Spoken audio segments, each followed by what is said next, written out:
ज्ञानतिमिरान्धस्य ज्ञानाञ्जनशलाकया चक्षुरुन्मीलितं येन तस्मै श्रीगुरवे नमः।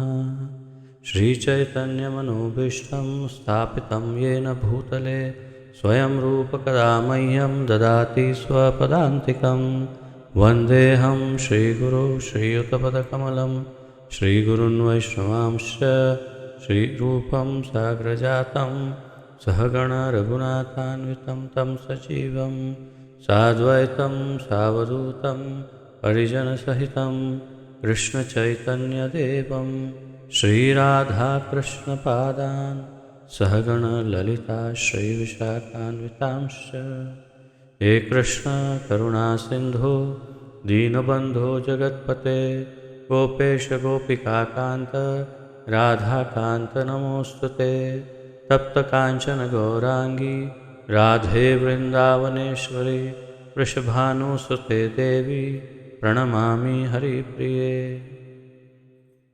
वाञ्छाकल्पतरुभ्यश्च कृपा सिन्धुभ्य एव च पतितानां पावनेभ्यो वैष्णवेभ्यो नमो नमः। अनंतकोटि वैष्णववृंद की जय। नमो विष्णुपादाय कृष्णप्रेष्ठाय भूतले श्रीमते जयपताका स्वामिन् इति नामिने। नमो आचार्यपादाय निताय कृपाप्रदायने गौरकथाधामदाय नगरग्रामतारिणे। नमः विष्णुपादाय कृष्णप्रेष्ठाय भूतले श्रीमते भक्तिवेदान्तस्वामिन् इति नामिने। नमस्ते सारस्वते देवे गौरवाणी प्रचारिणे निर्विशेषशून्यवादी पाश्चात्यदेशतारिणे। जय श्री कृष्ण चैतन्य प्रभु नित्यानंद श्री अद्वैत गदाधर श्रीवासादि गौरभक्तवृंद। हरे कृष्ण कृष्ण कृष्ण हरे हरे हरे राम राम राम हरे हरे।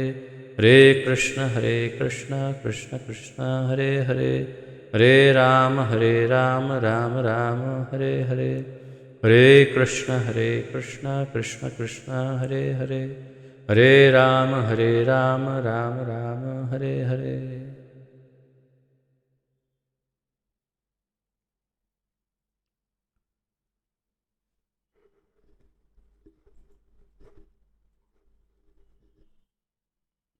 आप सबका बहुत बहुत स्वागत है आज के इस ज्ञान यज्ञ में, जिसके अंतर्गत हम श्रीमद् भगवद गीता यथारूप का सम्मिलित अध्ययन कर रहे हैं। इसका आलेखन हमारे इस्कॉन के संस्थापक आचार्य श्री श्रीमद् अभय चरणारविंद भक्तिवेदांत स्वामी श्रील प्रभुपाद जी ने किया है।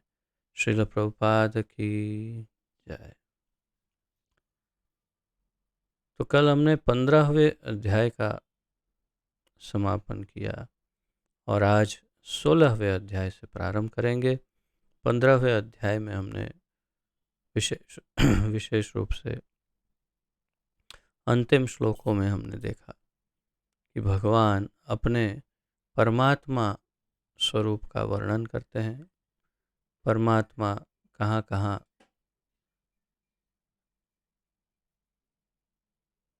किस किस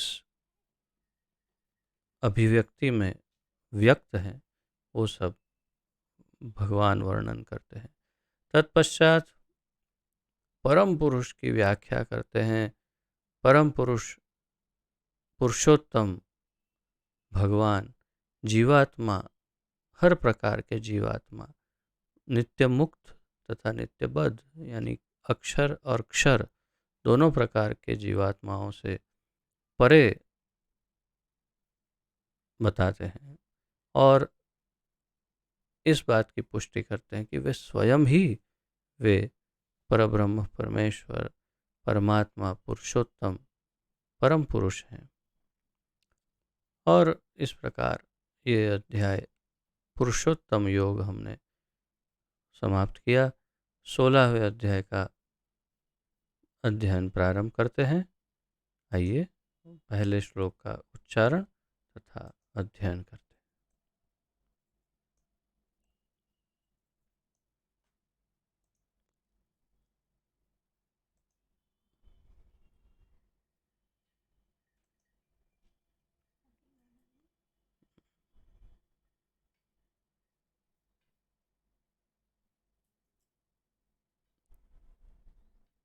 अध्याय 16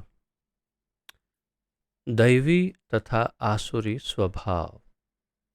इस अध्याय का शीर्षक दिया है दैवी तथा आसुरी स्वभाव।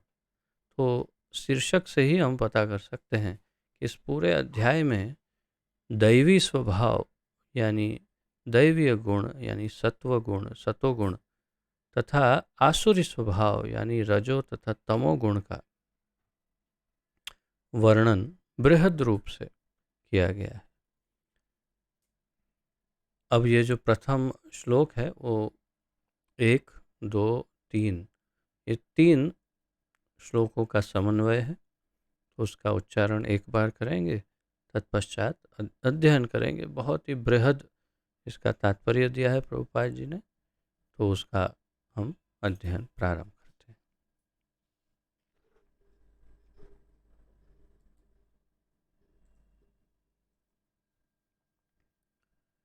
श्री भगवानुवाच अभयं सत्त्वसंशुद्धिर्ज्ञानयोगव्यवस्थितः स्थितिः। अभयं सत्त्वसंशुद्धिर्ज्ञानयोगव्यवस्थितिः। दानं दमश्च यज्ञश्च स्वाध्यायस्तप आर्जवम् अहिंसा सत्यमक्रोधः त्यागः शान्तिरपैशुनम् दया भूतेष्वलो लुप्तम् दया भूतेषु अवलोलुप्त्वम् मार्दवं ह्रीरचापलम् तेजः क्षमा धृतिः शौचम् अद्रोहो नातिमानिता भवन्ति सम्पदं दैवीम् अभिजातस्य भारत।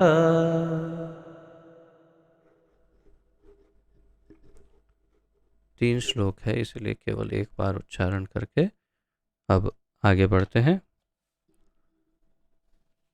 शब्दार्थ, अनुवाद तथा तात्पर्य श्रील प्रभुपाद जी द्वारा। श्री भगवान उवाच, भगवान ने कहा, अभयम निर्भयता, सत्व संशुद्धि ही अपने अस्तित्व की शुद्धि, ज्ञान ज्ञान में, योग संयुक्त होने की। योग योग शब्द यानी जुड़ना या संयुक्त होना। व्यवस्थिति ही स्थिति, दानम दान, दमः मन का निग्रह। दम दमः दम यानी दमन करना। कई बार इंद्रियों के दमन की चर्चा करते हैं। एक और शब्द है मर्दन। मर्दन यानी मार देना, दमन यानी दबा देना। दमन का एक अर्थ ये भी है कि वो कभी भी वापस पुनः आ सकता है, क्योंकि उसको मारा नहीं है तो दबाया है, और वो कभी भी दबी हुई स्थिति से पुनः वापस आ सकता है। जैसे अनेक असुरों का मर्दन किया भगवान ने। केशी और ये पूतना और शक्टासुर और अघासुर और अनेक तृणावर्त और बहुत सारे असुरों का मर्दन किया, लेकिन कालिया का दमन किया। तो कालिया दमन लीला है, कालिया मर्दन लीला नहीं। क्यों? क्योंकि कालिया को दबा दिया और फिर उसे यहाँ से यमुना जी से भेज दिया। तो दमन यहाँ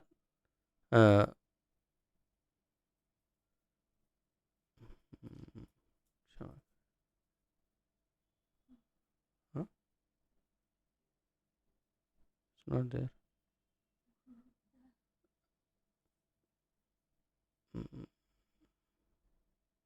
दमः, मन का निग्रह, राइट।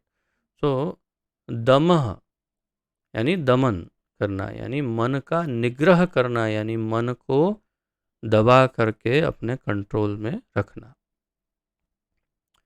च तथा यज्ञ, यज्ञ की संपन्नता, यज्ञ यानी यज्ञ की संपन्नता। च तथा स्वाध्याय, वैदिक ग्रंथों का अध्ययन। स्वाध्याय, स्व अध्यय, अध्ययन, स्व अध्ययन यानी स्वाध्याय, स्व अध्याय या अध्ययन तो अपने आप अध्ययन, वैदिक ग्रंथों का अध्ययन उसे स्वाध्याय कहा। तपः, तपस्या। आर्जवम, सरलता। आर्जव, आर्जवम शब्द जो है वो हिंदी में भी है परंतु इतना प्रचलित नहीं है।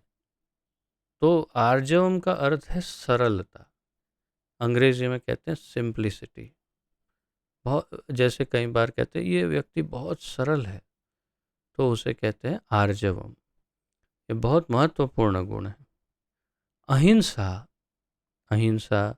सत्यम, सत्यता। अक्रोधः, क्रोध से मुक्ति। त्यागः, त्याग।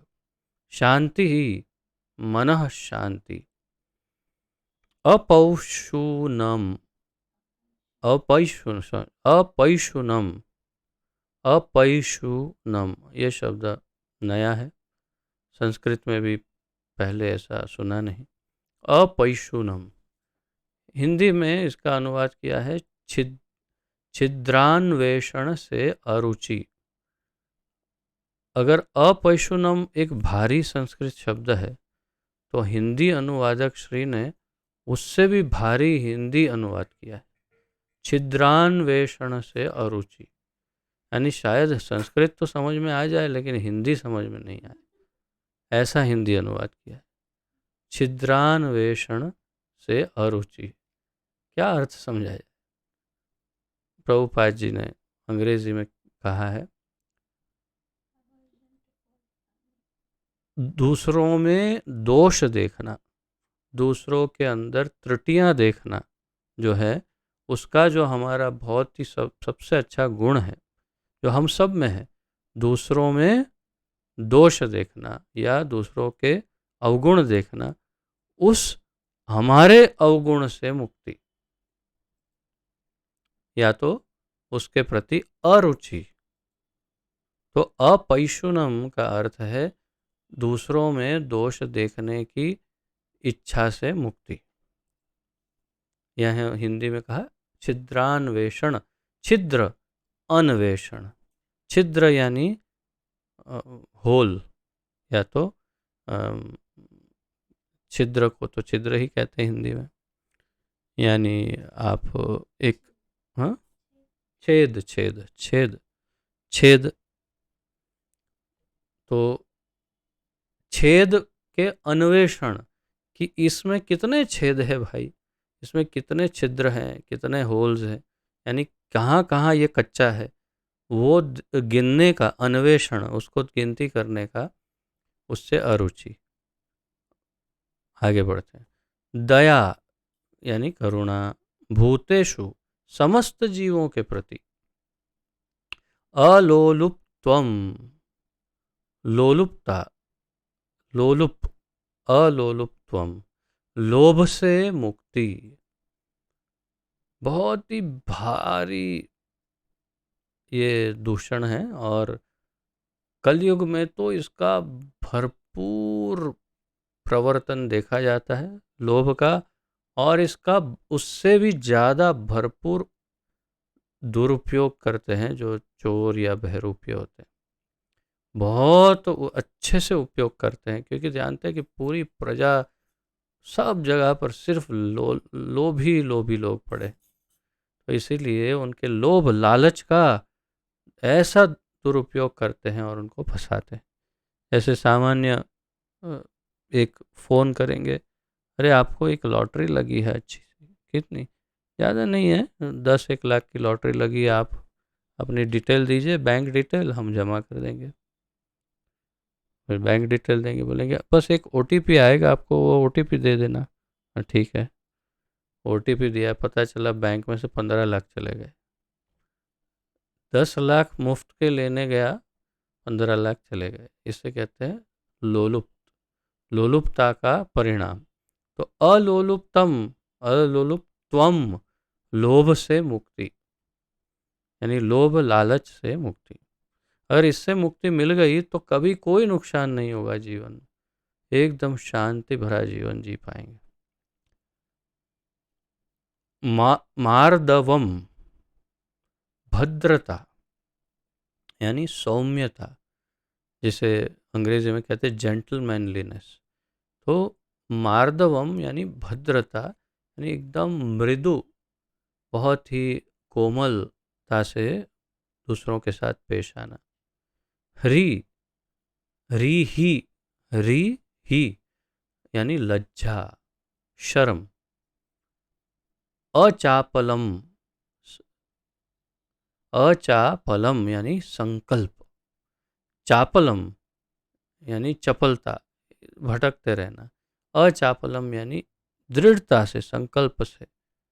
तेजः, तेज, बल, तेज का अर्थ है बल। तो आगे प्रभुपाद जी समझाएंगे तात्पर्य में कि क्षत्रियों में तेज होना चाहिए। क्षमा यानी क्षमा।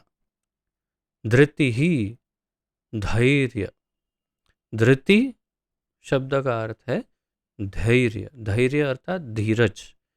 धीरज यानी कोई काम कर रहा है, कुछ कुछ हो रहा है तो वो शांतिपूर्वक इंतज़ार करता है, योग्य समय का, योग्य मौके का, योग्य परिस्थिति का।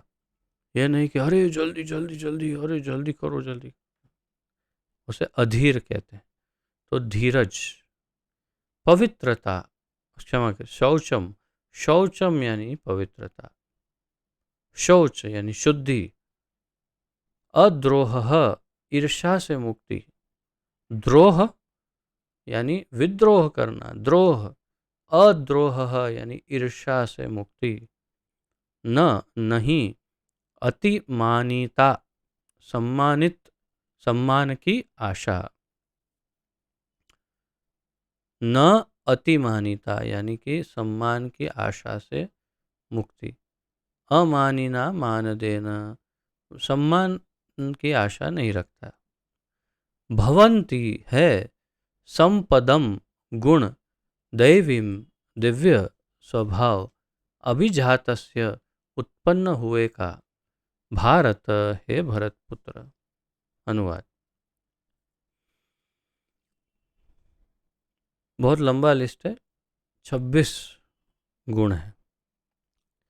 भगवान ने कहा, हे भरत पुत्र, निर्भयता, आत्मशुद्धि, आध्यात्मिक ज्ञान का अनुशीलन, दान, आत्मसंयम, यज्ञपरायणता, वेदाध्ययन, तपस्या, सरलता, अहिंसा, सत्यता, क्रोध विहीनता, त्याग, शांति, छिद्रान्वेषण में अरुचि यानी कि दूसरों में नुक्स निकालने या तो उनमें दोष देखने की से मुक्ति, समस्त जीवों पर करुणा, लोभ विहीनता, भद्रता, लज्जा, संकल्प, तेज, क्षमा, धैर्य, पवित्रता, ईर्ष्या तथा सम्मान की अभिलाषा से मुक्ति, यानी ईर्ष्या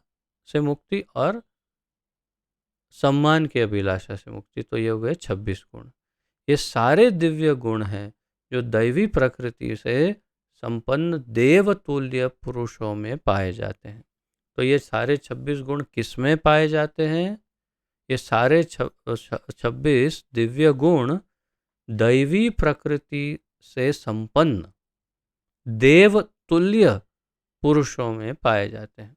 जो व्यक्ति में देवता जैसे गुण हो और ऐसी प्रतिभा हो उसकी, और देवों के समान जिसे कहा जा सकता हो, ऐसे पुरुषों में ये 26 गुण पाए जाते हैं, दिव्य गुण।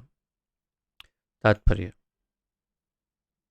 मैं इसे रिपीट करके एक एक को समझाने का बिल्कुल प्रयास नहीं कर रहा हूँ, कि प्रभुपाद जी ने एक एक शब्द को विस्तार से समझाने का प्रयास किया है तात्पर्य में, तो हम उसी के थ्रू जाएंगे।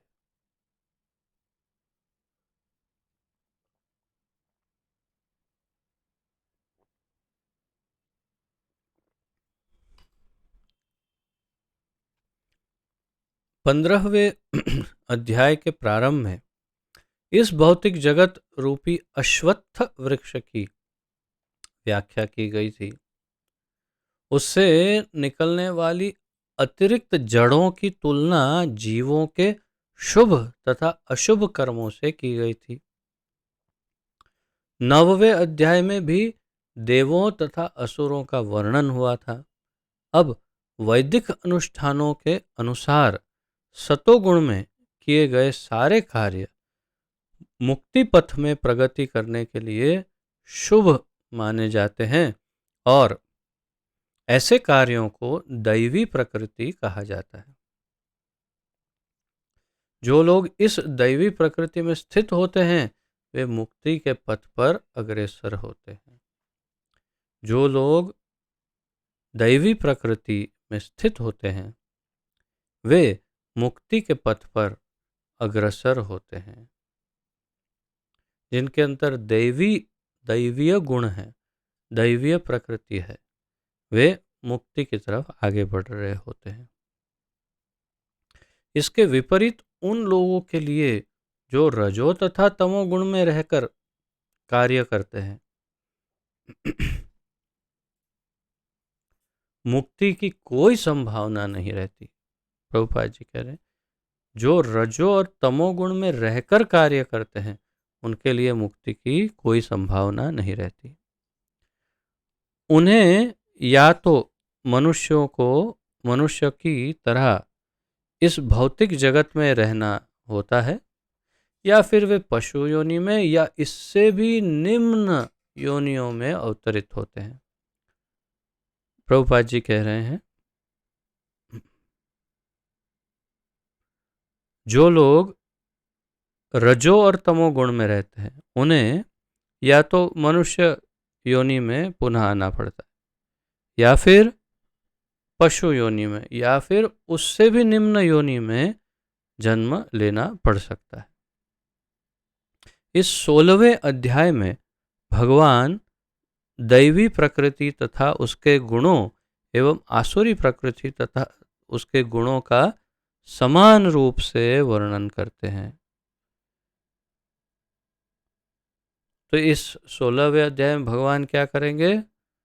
दैवी प्रकृति तथा उसके गुणों का वर्णन और आसुरी प्रकृति तथा उसके गुणों का वर्णन करेंगे, समान रूप से वर्णन करते हैं।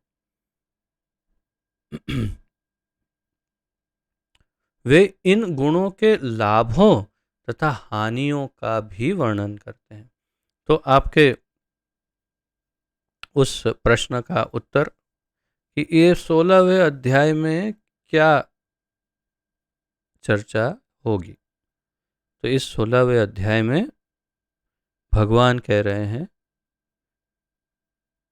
और उसके अनुसार प्रभुपाद जी समझा रहे हैं कि इस 16वें अध्याय में दैवी प्रकृति और उसके गुणों का, आसुरी प्रकृति और उसके गुणों का समान रूप से वर्णन, और दैवी प्रकृति से लाभ या हानि और आसुरी प्रकृति से लाभ या हानि का वर्णन होगा।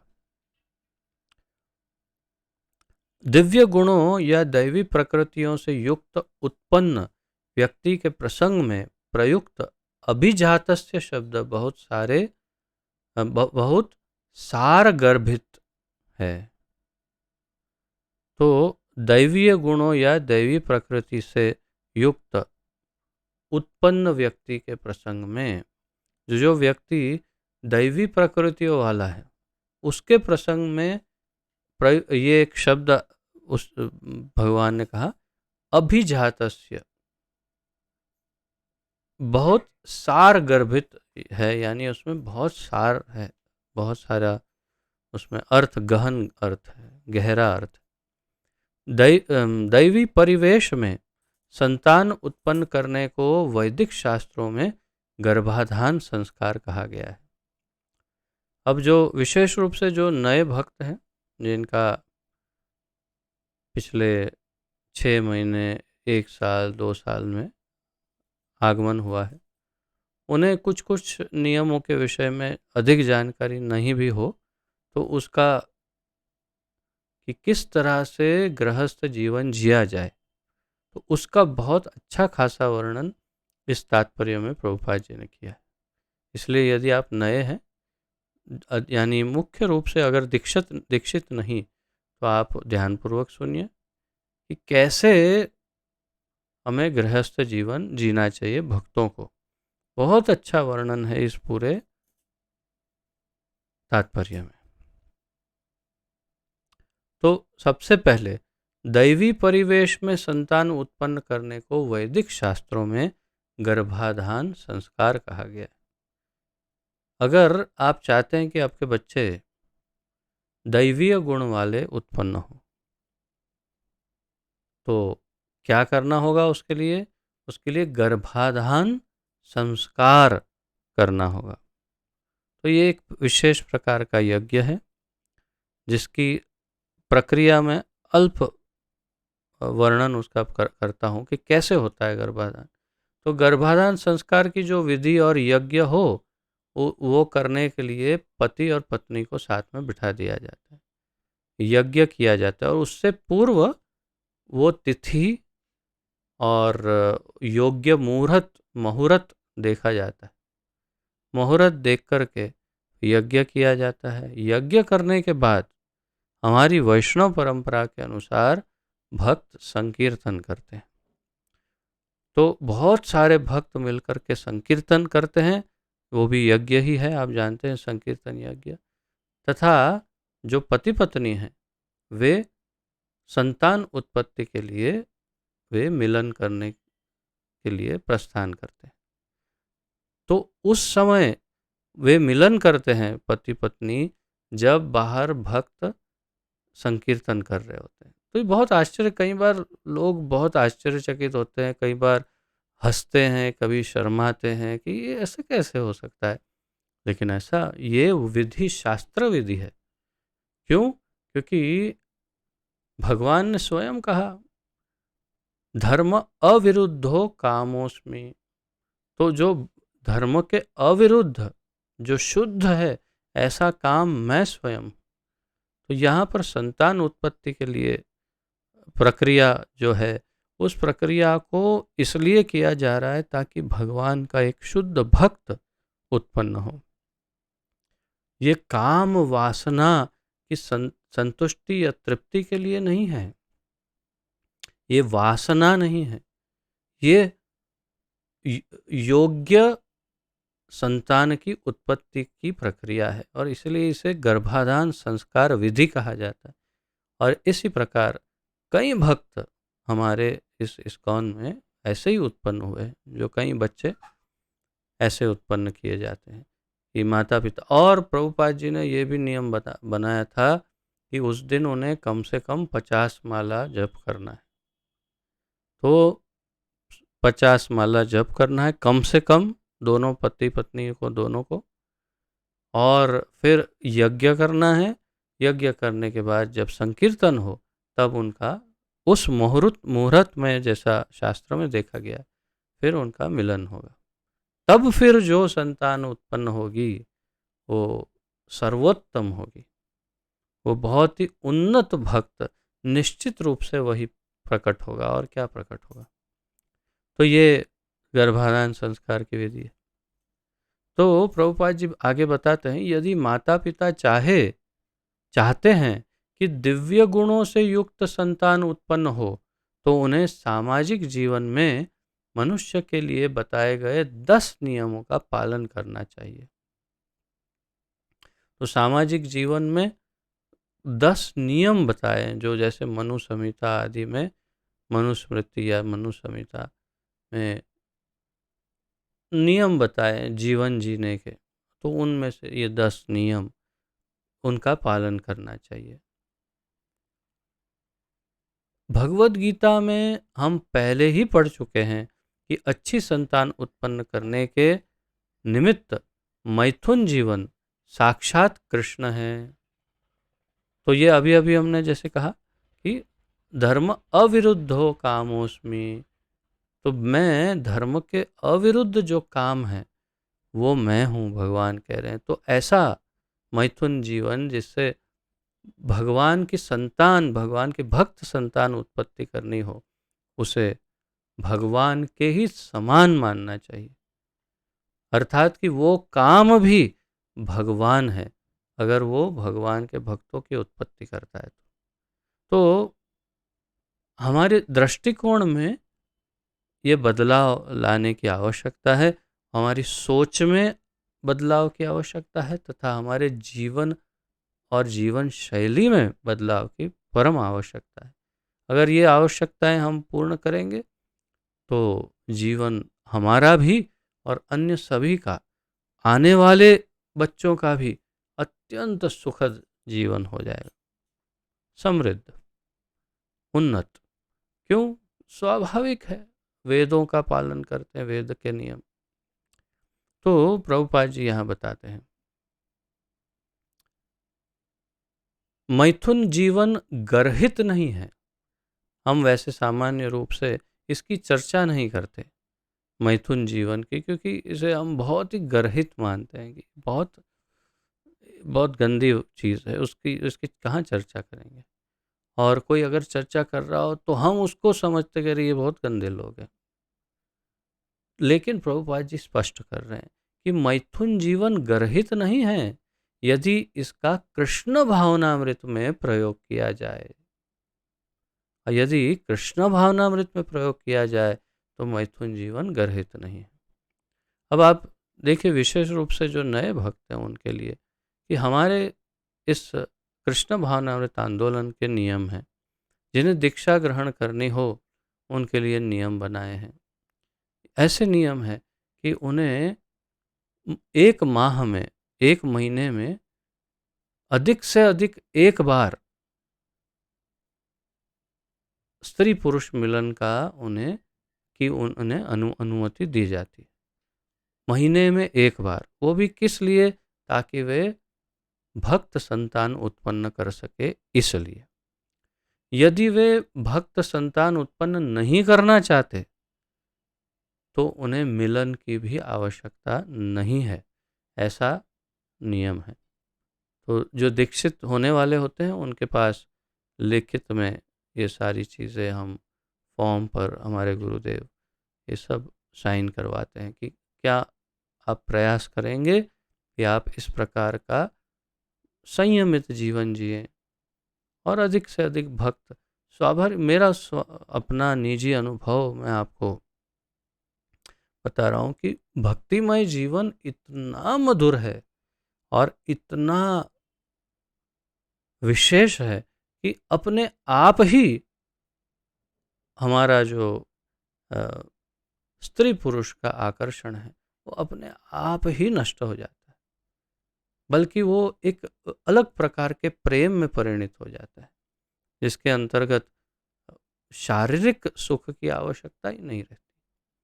लेकिन तब होता है जब हम शुद्ध भक्तिमय जीवन जीते हैं, जैसा प्रभुपाद जी बताते हैं। तो उन नियमों का यदि पालन करते हैं तो बहुत ही संयमित जीवन बड़ी आसानी से जी सकते हैं, बहुत ही आसानी से, कोई कठिनाई नहीं उसमें। तात्पर्य यह है कि हमें इन बातों का ध्यान रखना चाहिए। जो विशेष रूप से दीक्षा लेने वाले हैं उन लोगों को इसका फॉर्म वगैरह उसमें डिटेल्स आएगी। अधिक से अधिक माह में एक बार, और वो भी संतान उत्पत्ति करनी हो तो, अन्यथा कोई आवश्यकता नहीं। तो तात्पर्य यह है कि यहाँ प्रभुपाद जी कह रहे हैं अ, तो मैथुन जीवन गर्हित नहीं है यदि इसका कृष्ण भावनामृत में प्रयोग किया जाए। जो लोग कृष्ण भावनामृत में हैं, कम से कम उन्हें तो कुत्ते बिल्लियों की तरह संतानें उत्पन्न नहीं करनी चाहिए। कुत्ते बिल्ली या कोई भी पशु पक्षी की बात करें लगभग, तो उनके अंदर कोई नियम नहीं होते। सिर्फ और सिर्फ आकर्षण के आधार पर उनका जीवन चलता है। एकदम से आकर्षण हुआ, एकदम से मिलन हुआ, एकदम से बच्चे उत्पन्न हो गए और चलता रहा। ये वृंदावन धाम को देखिए, लगता है मनुष्य से ज्यादा तो बंदर होंगे यहाँ। इतने बंदर क्यों? क्योंकि अत्यंत, प्रभुपाद जी भी बताते हैं अन्य जगहों पे कि कबूतर और बंदर, उनके अंदर ये संभोग की भावना अत्यंत प्रबल होती है, अत्यंत अतिशय प्रबल। तो उनका आप अगर विस्तार देखो तो इतना विस्तृत होते हैं। तो ये हमारा जीवन ऐसा नहीं हो, ऐसा उदाहरण दे रहे हैं प्रभुपाद जी। उन्हें ऐसी संतानें उत्पन्न करनी चाहिए जो जन्म लेने के पश्चात कृष्ण भावना भावित हो सके। कृष्ण भावनामृत में तल्लीन माता पिता से उत्पन्न संतानों को इतना लाभ तो मिलना ही चाहिए। दो बातें हैं, अगर भक्त माता पिता है तो स्वाभाविक रूप से उनके वहां भक्त बच्चा ही उत्पन्न हो, ऐसी अपेक्षा रखी जाती है स्वाभाविक रूप से। तो क्यों? क्योंकि उनकी चेतनाएं दोनों की कृष्ण भावना भावित। और जैसे कि गर्भाधान संस्कार हो रहा है तो उस दिन 50 माला जप, यज्ञ और फिर संकीर्तन के साथ मिलन। तो ऐसा ऐसा वातावरण क्यों? ताकि दोनों की जो चेतना है वो भोग की ना हो, दोनों की जो चेतना है वो भगवान के भक्त की प्राप्ति की हो। अब कल्पना करिए कि कृष्ण के जन्म के लिए या जितने भी ऐसे दिव्य अवतार हैं, उनके जन्म के लिए उनके माता पिताओं की क्या चेतना रही होगी, क्या चेतना रही होगी जब ऐसी संतानें उन्हें उत्पन्न हुई। तो तात्पर्य यह है कि ये चेतना पर आधारित है, जिसकी यहाँ पर प्रभुपाद जी बात कर रहे हैं। वर्णाश्रम धर्म नामक सामाजिक संस्था जो समाज को सामाजिक जीवन के 4 विभागों एवं काम धंधों अथवा वर्णों के 4 विभागों में विभाजित करती है, मानव समाज को जन्म के अनुसार विभाजित करने के उद्देश्य से नहीं है। वर्णाश्रम की बात कर रहे हैं, 4 वर्ण और 4 आश्रम। वर्ण आश्रम, 4 वर्ण कौन से हैं? ब्राह्मण, क्षत्रिय, वैश्य, शूद्र। और 4 आश्रम कौन से हैं? ब्रह्मचर्य, गृहस्थ, वानप्रस्थ और संन्यास। तो यहाँ पर कह रहे हैं कि ये किसके लिए है वर्णाश्रम धर्म? मानव समाज को विभाजित करने के लिए, लेकिन जन्म के आधार पर नहीं। ऐसा विभाजन शैक्षिक योग्यताओं के आधार पर किया जाता है। तो उनके अंदर कैसी क्षमता है, कैसा शिक्षण है, कैसी योग्यताएं हैं, क्या गुण है, उसके आधार पर उनका विभाजन होता है। ये विभाजन समाज में शांति तथा संपन्नता बनाए रखने के लिए है। यहाँ पर जिन गुणों का उल्लेख हुआ है उन्हें दिव्य कहा गया है और वे आध्यात्मिक ज्ञान में प्रगति करने वाले व्यक्तियों के निमित्त हैं, जिससे वे भौतिक जगत से मुक्त हो सके। वर्णाश्रम संस्था में सन्यासी को समस्त सामाजिक वर्णों तथा आश्रमों में प्रधान या गुरु माना जाता है। अब आप ध्यान दीजिएगा कि अब वर्णाश्रम को थोड़ा डिटेल में समझाते हैं प्रभुपाद जी। सबसे पहले टॉप लेवल, सबसे टॉप पर क्या है, तो सन्यासी सभी के टॉप पर है। क्यों? तो वर्णाश्रम सन्यासी को समस्त सामाजिक वर्णों तथा आश्रमों में प्रधान या गुरु माना जाता है। चारों वर्ण में ब्राह्मण, क्षत्रिय, वैश्य, शूद्र तथा चारों आश्रमों में ब्रह्मचर्य, गृहस्थ, वानप्रस्थ और संन्यास आश्रम में सबसे अच्छा या सबसे टॉप पर संन्यास आश्रम है। ब्राह्मण को समाज के 3 वर्णों क्षत्रिय, वैश्यों तथा शूद्रों का गुरु माना जाता है। अब देखिए एक और शब्द का प्रयोग कर रहे हैं प्रभुपाद जी। सन्यासी को सभी वर्ण और सभी आश्रम का गुरु माना जाता है। ब्राह्मण को समाज के अन्य 3 वर्णों का गुरु माना जाता है, क्षत्रिय, वैश्य तथा शूद्र का गुरु। लेकिन सन्यासी इस संस्था के शीर्ष पर होता है, लेकिन सन्यासी सबसे टॉप पर होता है।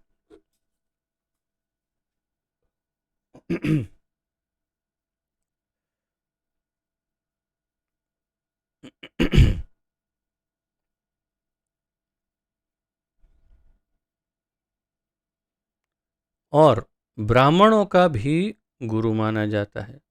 तो ब्राह्मण श्रेष्ठ है, अच्छा है, ठीक है, लेकिन उनसे भी टॉप पर आगे हैं सन्यासी।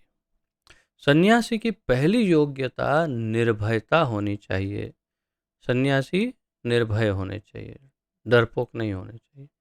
कोई बता रहा था, ऐसा मैंने सुना है, मेरे पास प्रमाण नहीं है, कि स्वामी दयानंद सरस्वती जिन्होंने आर्य समाज की स्थापना की, उन्हें चूहों से बहुत डर लगता था। ऐसा ऐसी इन्फॉर्मेशन है कि आर्य समाज आज भी चल रहा है। आर्य समाज जो कई 100 वर्ष पूर्व स्थापित हुआ, उस आर्य समाज के संस्थापक आचार्य दयानंद, स्वामी दयानंद सरस्वती जी, उन्हें चूहों से बहुत भय लगता था, ऐसा सुना है। तंबाकू का सेवन करते थे, ऐसा भी सुना है मैंने। पर जो भी हो, तो ये यहाँ पर प्रभुपाद जी कह रहे हैं कि सन्यासी का सबसे मुख्य गुण होना चाहिए कि वे निर्भय होने चाहिए। क्योंकि सन्यासी को किसी सहायक के बिना एकाकी रहना होता है, उसे अकेला रहना होता है। जैसे कभी हिमालय में चला गया, पहाड़ों में चला गया, अकेला रह रहे, तो कैसे रहेगा अगर डरपोक है तो।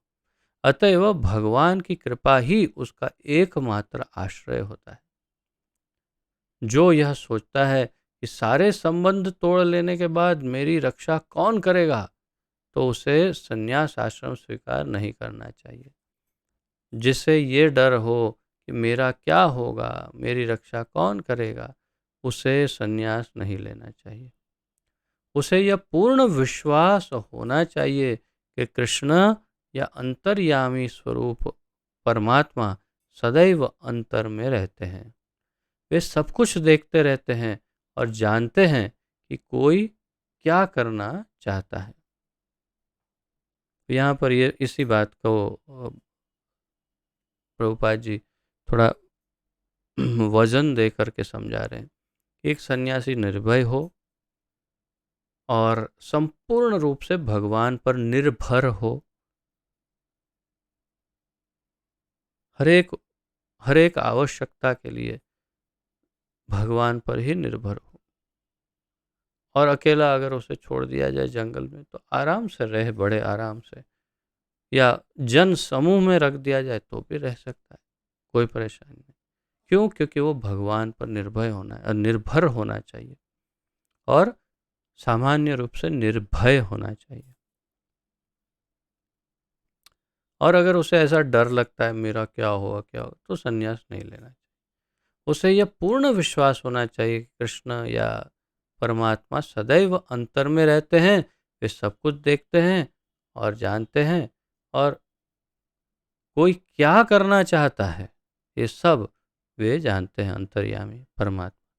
इस तरह मनुष्य को दृढ़ विश्वास होना चाहिए कि परमात्मा स्वरूप कृष्ण शरणागत व्यक्ति की रक्षा करेंगे। इस तरह उसे दृढ़ विश्वास होना चाहिए कि परमात्मा रूपी कृष्ण जो हमारे हृदय में है, वे शरणागत जीव की अवश्य रक्षा करेंगे। अवश्य अवश्य रक्षिवे कृष्ण विश्वास पालन। उसे सोचना चाहिए, मैं कभी अकेला नहीं हूँ। सत्य ये है ना कि नहीं है, ये सत्य है कि नहीं। आप कभी अकेला हो, आप चाहे लाख कोशिश करो, चाहे कितना भी प्रयास करो, आप कभी अकेले हो ही नहीं सकते। क्यों? क्योंकि आपके साथ सदैव परमात्मा रहते ही है। तो आप हमेशा दो ही रहते हैं, और अधिक आसपास में कोई भी हो, परंतु आप तो दो रहेंगे ही। कौन? जीवात्मा और परमात्मा, दोनों साथ रहेंगे। तो वो ऐसा सोचता है, उसे सोचना चाहिए, मैं कभी अकेला नहीं हूँ। भले ही मैं गहनतम जंगल में क्यों ना हूँ, मेरा साथ कृष्ण देंगे और सब तरह से मेरी रक्षा करेंगे। चाहे कहीं भी हो, भगवान रक्षा करेंगे। ऐसा विश्वास अभयम या निर्भयता कहलाता है।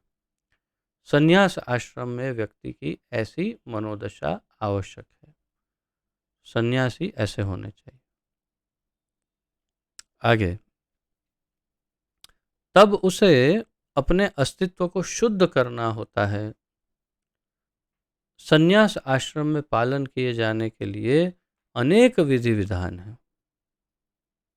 इनमें सबसे महत्वपूर्ण यह है कि सन्यासी को किसी स्त्री के साथ घनिष्ठ संबंध नहीं रखना चाहिए।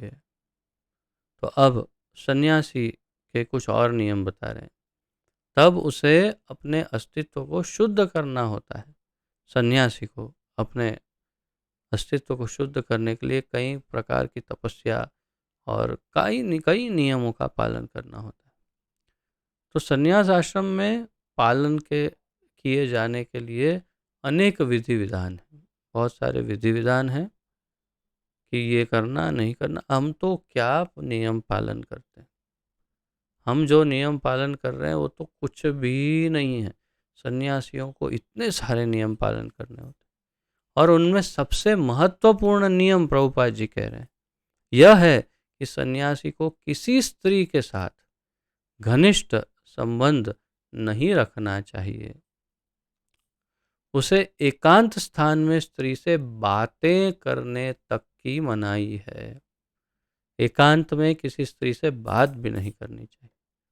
भगवान चैतन्य आदर्श सन्यासी थे, और जब वे पुरी में रह रहे थे तो उनकी भक्तिनों को उनके पास नमस्कार करने तक के लिए नहीं आने दिया जाता था। तो महाप्रभु श्री चैतन्य महाप्रभु ने अपने आचरण से आपनी आचरी सिखाएमु सबाइनु, मैं आचरण करूंगा और सबको सिखाऊंगा। और उन्होंने वैसे ही किया। जब पुरी में थे तो सन्यासी थे, तो किसी भी स्त्री को मिलते नहीं थे। वो उनकी ही भक्त होती, लेकिन उनसे मिलते नहीं थे। दूर से नमस्कार करती थी स्त्रियां। अब कारण भी वह ये भी कहेंगे कि क्या ये उचित है कि अनुचित है, प्रभुपाद जी समझाएंगे। तो नमस्कार करने तक के लिए उन्हें आने नहीं दिया जाता था। उन्हें दूर से ही प्रणाम करने के लिए आदेश दिए दिए जाते थे कि स्त्रियां नजदीक न आए, दूर से ही प्रणाम करें। यह स्त्री जाति के प्रति घृणा भाव का चिन्ह नहीं था।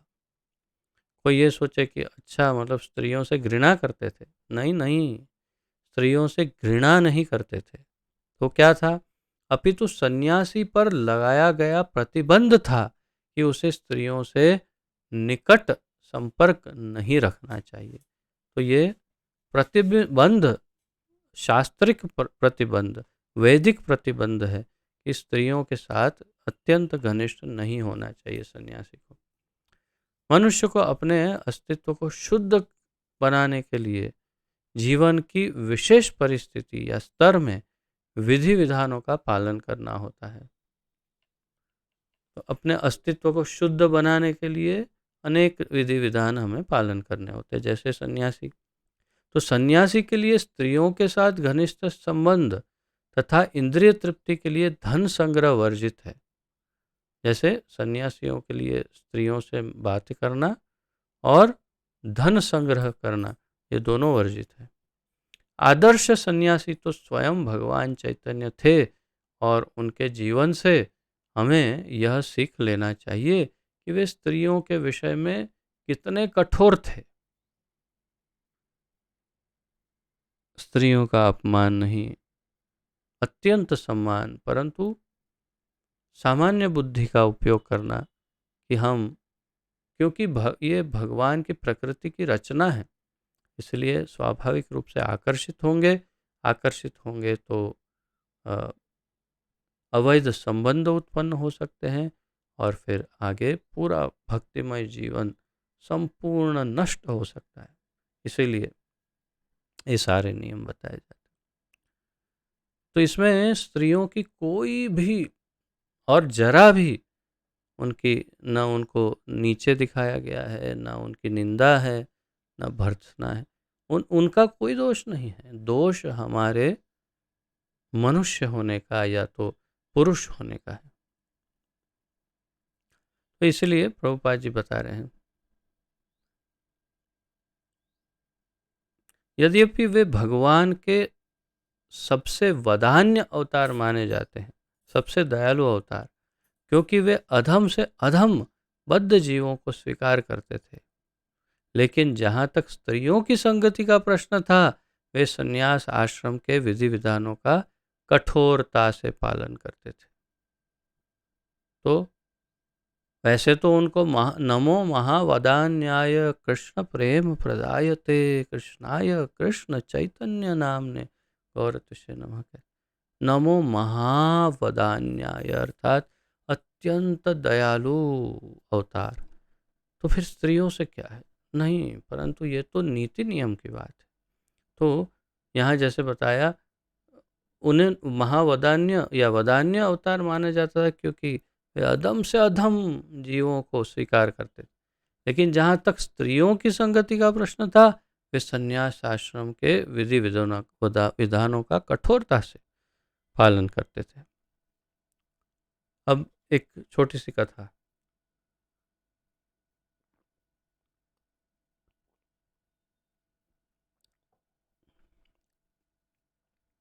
उनका एक निजी पार्षद छोटा हरिदास अन्य पार्षदों के सहित उनके साथ निरंतर रहा।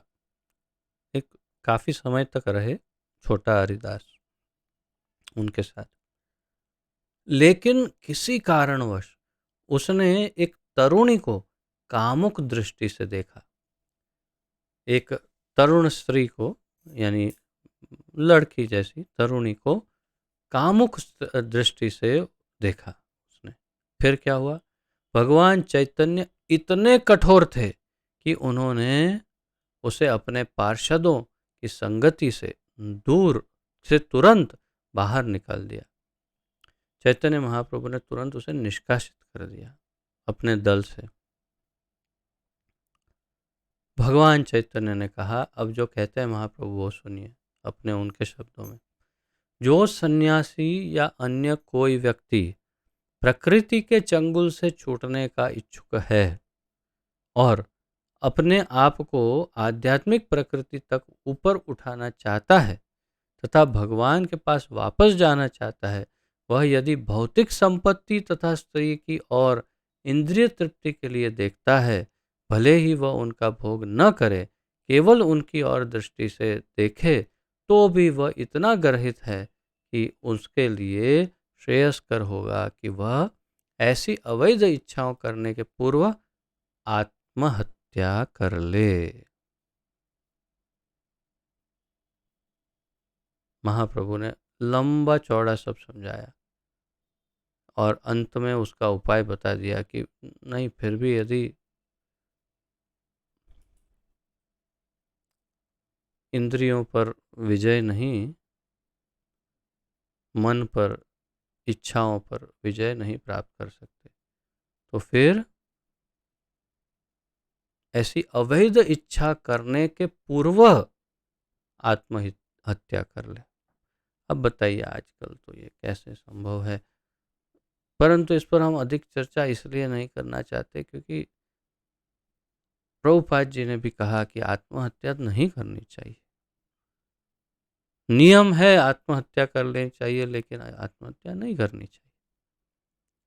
इसकी बहुत लंबी कथा भी है।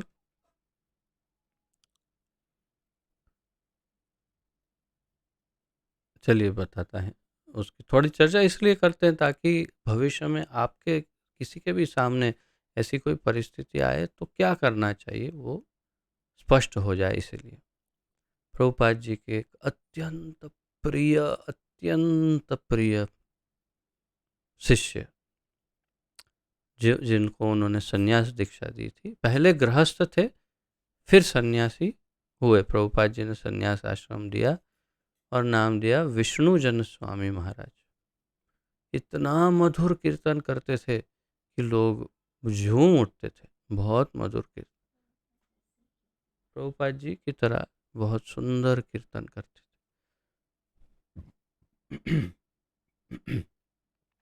तो ये विष्णुजन स्वामी महाराज, जैसे मैंने बताया, पहले शादीशुदा थे, गृहस्थ थे। तो कभी किसी किसी कारणवश वे अपनी पत्नी को मिले, कुछ कार्य होगा या जो भी है। फिर उन्होंने सुना कि सन्यासी को अपनी पत्नी को कभी नहीं मिलना चाहिए, एक बार सन्यास आश्रम हो गया तो वे दुविधा में पड़ गए कि अब क्या करना चाहिए। तो सीधी बात है, गुरु को पूछना चाहिए कि क्या किया जाए ऐसी परिस्थिति में। तो प्रभुपाद के पास गए। अब देखिए पूरे सीन को समझिए कि सब मॉर्निंग वॉक कर रहे हैं, सब एक साथ में चल रहे हैं। प्रभुपाद जी भी वॉक कर रहे हैं, सब शिष्यगण चल रहे हैं। और विष्णुजन स्वामी महाराज ने वॉक करते करते प्रभुपाद को पूछा कि यदि सन्यासी का कोई नियम भंग हो जाए और जैसे स्त्री से बात हो जाए या ऐसा कुछ हो, तो क्या करना चाहिए। तो प्रभुपाद जी ने बड़ी सहजता से कहा, तो उसे आत्महत्या कर लेनी चाहिए। वो भी हरिद्वार या ऐसे ऋषिकेश, हरिद्वार ऐसे किसी जगह पर जाके गंगा के किनारे विधि विधान पूर्वक आत्महत्या कर लेनी चाहिए। अब प्रभुपाद जी तो केवल सीधे प्रश्न का सीधा उत्तर दे रहे थे और विष्णुजन स्वामी महाराज इतना सुन करके वहीं पर रुक गए।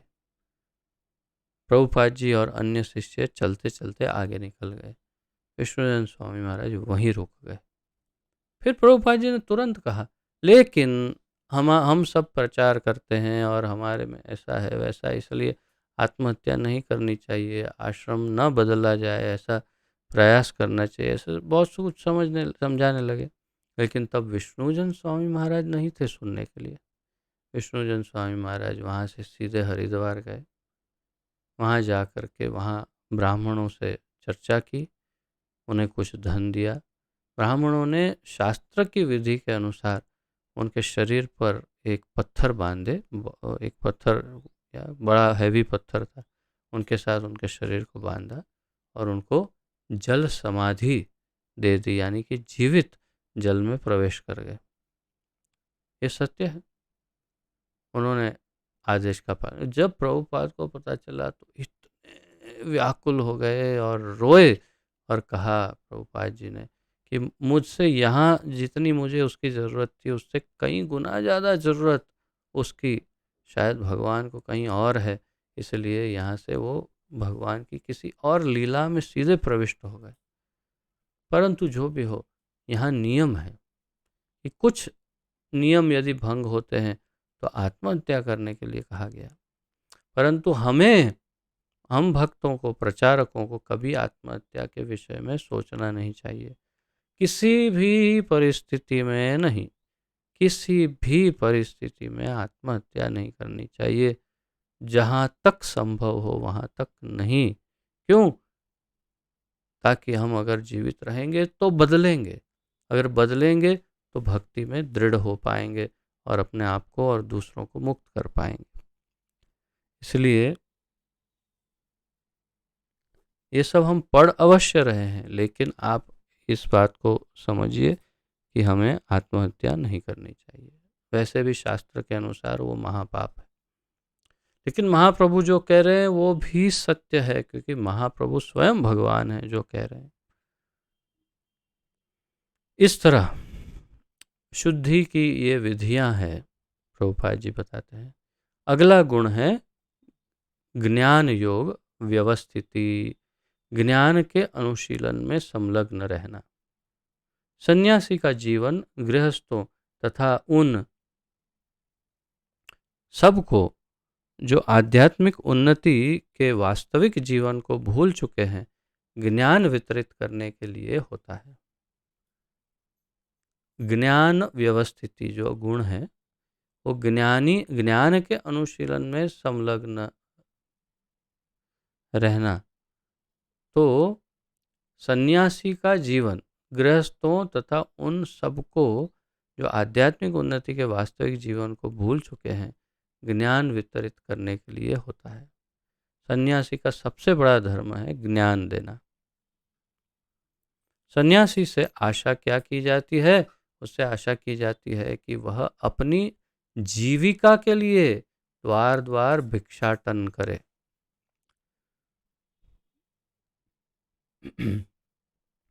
कैसे अपना जीवन गुजारे?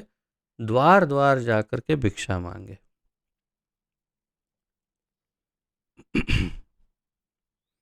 लेकिन इसका अर्थ ये नहीं है कि वह भिक्षुक है, भिखारी नहीं है वो। ये उसका नियम है भिक्षा मांगने का। विनयशीलता भी आध्यात्मिकता में स्थित मनुष्य की एक योग्यता है। ये बहुत अच्छा वाक्य है, सुवाक्य जिसे कहते हैं, अच्छा सुवाक्य है। विनयशीलता भी आध्यात्मिकता में स्थित मनुष्य की एक योग्यता है। सन्यासी मात्र विनयशीलता वश द्वार द्वार जाते हैं, भिक्षाटन के उद्देश्य से नहीं, अपितु गृहस्थों को दर्शन देने तथा उनमें कृष्ण भावनामृत जगाने के लिए जाते हैं। तो सन्यासी क्यों जाते हैं द्वार द्वार? अपनी इंद्रिय तृप्ति के लिए नहीं, आज क्या मिल जाएगा वो सोचने के लिए नहीं, और ये आशा से नहीं कि आज ज़्यादा मिलेगा, ये हो कुछ भी नहीं, उनके वो उद्देश्य ही नहीं है।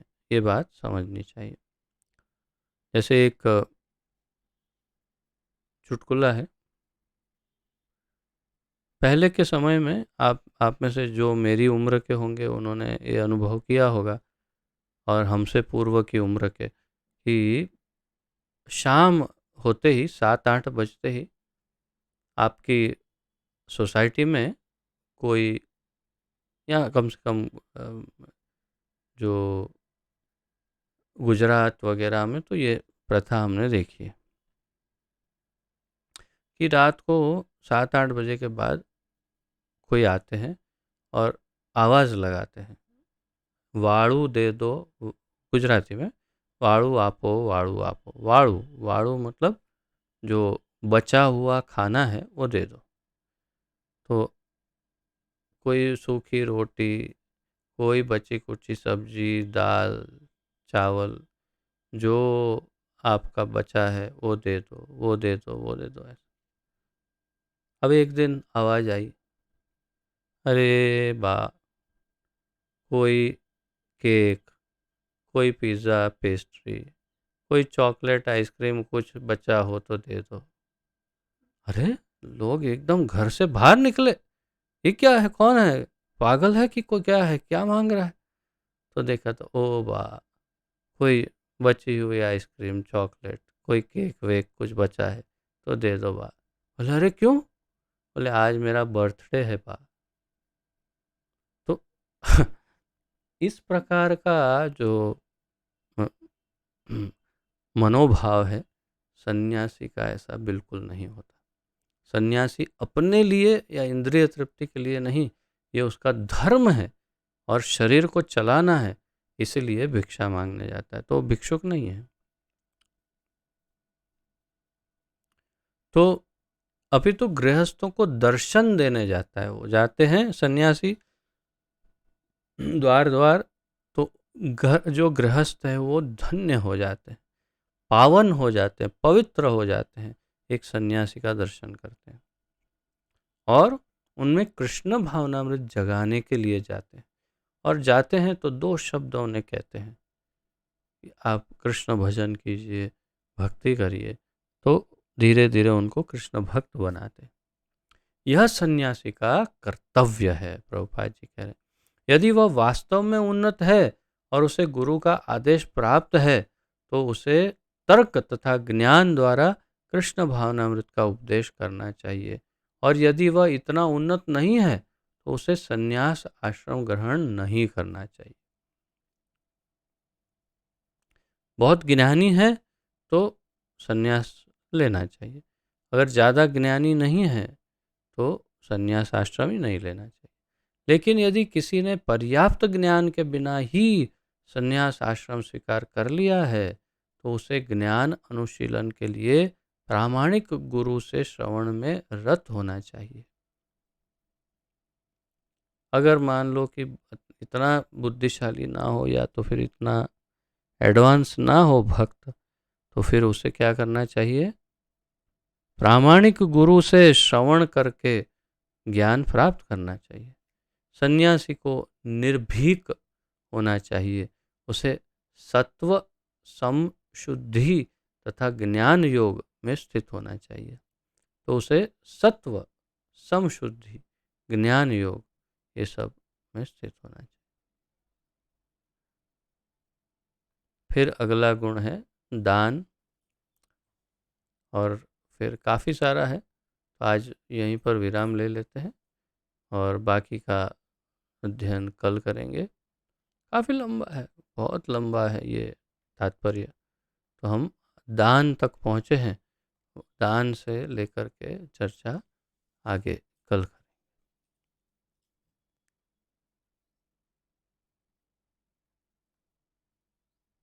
अब आज के इस विषय में जो चर्चा हुई, उसके अनुसंधान में यदि किसी का कोई प्रश्न, जिज्ञासा, उत्कंठा आदि हो, प्रस्तुत कर सकते हैं।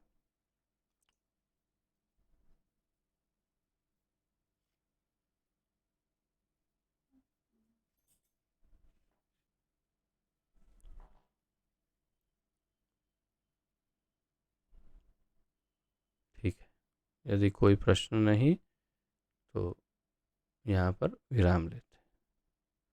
पतित पावन जगत गुरु श्रील प्रभुपाद की जय। पतित पावन गुरुदेव की जय। निताय गौर प्रेमानंदे। हरि हरि बोल। आप सबका बहुत बहुत धन्यवाद। आप सबको दंडवत प्रणाम। हरे कृष्ण।